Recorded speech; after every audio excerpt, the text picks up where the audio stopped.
Hello guys. ये वाला भी एक बहुत अच्छा क्वेश्चन है। एक बार इसको ट्राई करते हैं। देख लीजिए, इसने बोला है पहली बार कि पेंडुलम इज मास है, लेंथ एक्स है, ठीक है, एक्स लेंथ दिया हुआ है।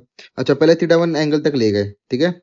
और दूसरे केस में बोल रहा है कि बाद में अगर मान लो मैं थीटा टू एंगल तक ले गया, तो बोल रहा है कि दोनों केस से क्या करा, इस पॉइंट पे आके क्या कर दिया, रिलीज कर दिया। दोनों केस में इस पॉइंट पे आके क्या कर दिया, रिलीज कर दिया।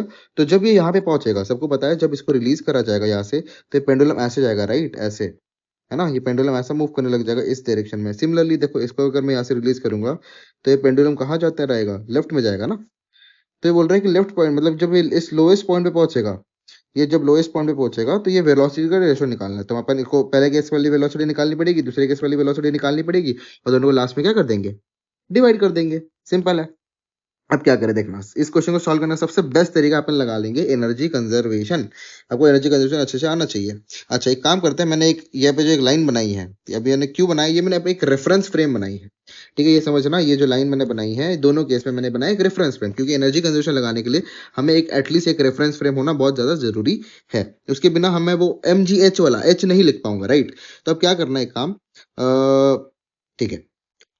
तो आप यहाँ पे कुछ भी एक वेरिएबल्स मान लो, यहाँ पे मैं एक पॉइंट मान लेता हूँ ए, यहाँ पे पॉइंट मान लेता हूँ बी। तो मैं सिंपली बोल सकता हूँ भाई, energy conservation, total mechanical energy जो ए पॉइंट पे होगी वो बिल्कुल बराबर होगी टोटल मैकेनिकल एनर्जी अपनी बी पॉइंट पे।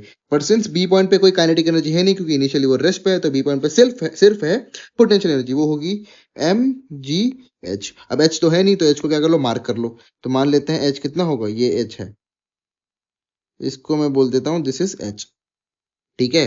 तो ये मान लेते हैं ये एच है। अच्छा, जब ये पार्टिकल, बी वाला पार्टिकल जो ए पे पहुंचेगा, तो ए पे इसके पास क्या रहेगा, सिर्फ और सिर्फ काइनेटिक एनर्जी, इस पे लिखते हैं हाफ MV1 का स्क्वायर। यहाँ पे फर्स्ट केस चल रहा है इसलिए इसको 1 बोलते हैं, सेकंड केस के लिए इसको 2 बोलते हैं, ठीक है। तो अभी हमसे एम से एम कट जाएगा, तो देखो आपको V1 की वैल्यू मिल जाएगी 2GH, ठीक है। तो V1 is equals to √2GH आपकी वैल्यू आ गई, ठीक है। अब देखना, एच निकालना होगा हमें, बिना एच के ये सॉल्व हो नहीं पाएगा, क्योंकि बताता हूँ मैं, पॉइंट में बताता हूँ क्यों, क्या प्रॉब्लम हो जाएगी, ठीक है। नॉट अ बिग डील, इसका पहले आंसर बताता हूँ, इसका आंसर सेकंड ऑप्शन आएगा, बहुत आसान क्वेश्चन है, ठीक है। ओके, तो अब क्या करेंगे, हाँ, सेकंड केस में भी डिट्टो सेम चीजें करेंगे। सेकंड केस में अगर आप देखो, थोड़ा लॉजिक लगाओ, मैं यहाँ पे सीधा सिमिलरली करके लिख सकता हूँ, सिमिलरली। सेकंड केस में भी सेम रिजल्ट आएगा, बस V1 की जगह पे क्या आ जाएगा, V2 आ जाएगा, और 2GH आ जाएगा। अब इसके इसमें क्या होगा, देखना, इस केस में क्या होगा, इस केस में H अपना ये अलग होगा। तो एक काम करता हूँ, मैं वेरिएबल डिफरेंट करने के लिए इसको मैं H2 बोल देता हूँ, इसको H1 बोल देता हूँ। तो यहाँ पे मैं H1 लिख देता हूँ, यहाँ पे ये H2 लिख देता हूँ, चलेगा, थोड़ा डिफरेंशिएट करने के लिए ना, कि हम पता चले कि दोनों अलग अलग चीजें। तो देख लो, V1 की भी वैल्यू आ रखी है, V2 की भी वैल्यू आ रखी है, अल्टीमेटली इसको जब डिवाइड करेंगे, तो पता है H1 और H2 बचेगा। तो हमारा मतलब मेन टारगेट होना चाहिए H1 और H2 निकालना। अब ठीक है, सिंपल सा बिल्कुल 10वीं वाली ज्योमेट्री लगाएंगे। आप देखना, आपको एक ट्रायंगल नजर आ रहा होगा। अगर मैं ये डायग्राम कोई भी उठा लूं, ठीक है, ये मैं डायग्राम उठा लेता हूँ कोई भी, इसको कॉपी कर लेते हैं, यहाँ पे नीचे बना लेता हूँ अगर, ठीक है। यहाँ पे देखना, बिल्कुल 10वीं वाली ज्योमेट्री लगाएंगे। अच्छा, आपको एक ट्रायंगल नजर आ रहा होगा, देखो ये वाला, ये ट्रायंगल है। अब मैं इसको कंप्लीट कर देता हूँ, ठीक है। ये एक ट्रायंगल नजर आ रहा है, ओके, ठीक है, ये ट्रायंगल है।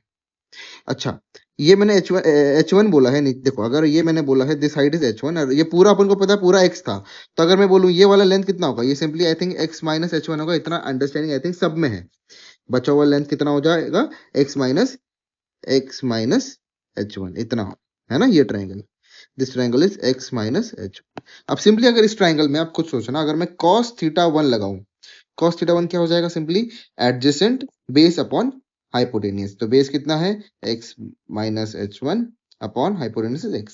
यहाँ से अगर इसको सॉल्व कर लो, x cos theta 1 is equals to x minus H1। यहाँ से आप H1 की वैल्यू निकालो, वो आ जाएगा x माइनस x का cos थीटा 1, x कॉमन आ जाएगा, यहाँ पर आ जाएगा 1 minus cos theta 1 is equals to H1। देख लो, H1 की वैल्यू आ गई।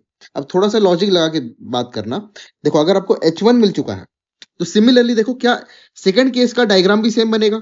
अब सेकंड केस का डायग्राम भी सेम है, अब यहाँ पे वही ट्रायंगल वैंगल लगा के cos थीटा लगा सकते हो। तो सिमिलरली ये भी बोला जा सकता है कि भैया सिमिलरली जो H2 की वैल्यू आ जाएगी, H2 आ जाएगा x 1 माइनस कॉस थीटा 2 आ जाएगा। ये बात समझ में आती है? आई होप सबको समझ गई होगी। ठीक है, अब सिंपली क्या कर देंगे, हमारा रिजल्ट तो निकल रखा है, देखो रिजल्ट ये रहा, V1 और V2 निकल रखा है, इसमें सिंपली वैल्यू पुट कर देंगे। V1 की वैल्यू हमें आई थी 2GH1 रूट में, डिवाइडेड बाय V2 की वैल्यू आई थी 2GH2, ये पूरा रूट में था। ठीक है, डिवाइड कर दिया।